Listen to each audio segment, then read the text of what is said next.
जुन टोलमा छ नि यस्तो के अरे सुकेनास कुकुरहरू हुन्छ नि त्यो टोलको मान्छे लास्टै भिखारी हुन्छ। महाकसम खमेलतिर जान्छु होइन, न्यु रोडतिर जान्छु अनि भक्तपुरतिर जान्छु होइन, महाकसम कुकुरहरू कस्तो मोटो मोटो हुन्छ क्या, लास खाइलाग्दो कुकुरहरू हुन्छ। अनि अरू ठाउँमा हेर्छु होइन यस्तो भोकमारी कुकुरहरू हुन्छ क्या होइन। कुकुर भनेको पप्पी हेपेर भनेको होइन, कुकुर भनेको पप्पी हो। बिचरा यिनीहरू को छ र होइन, कसैले पनि खाँदैन बिचरा, यो त रोगी छ होइन। बरु यसको कसैले उपचार गर्ने यस्तो रोग छ यसको पछाडिपट्टि है। मैले कति स्नेक केयरलाई नि फोन गरेँ होइन, स्नेक केयरलाई नि गरेँ अनि त्यसपछिबाट अरूलाई पनि गरेँ। यो चाहिँ क्यान्सर रहेछ क्या यसको चाहिँ।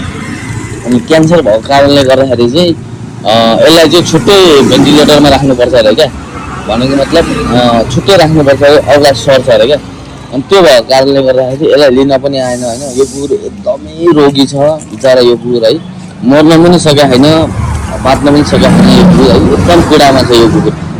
तपाईँहरू कोही यस्तो अब होइन पप्पीहरूलाई कुकुरहरूलाई चाहिँ सहयोग गर्ने मान्छे कोही हुनुहुन्छ भने चाहिँ सहयोग गरिदिनु होला है। यो कुकुरलाई चाहिँ एकदमै मर्न आएको छ, यसको यस्तो धेरै घाउ आएको छ यसको है पछाडिपट्टि र मर्न आएको छ क्या है।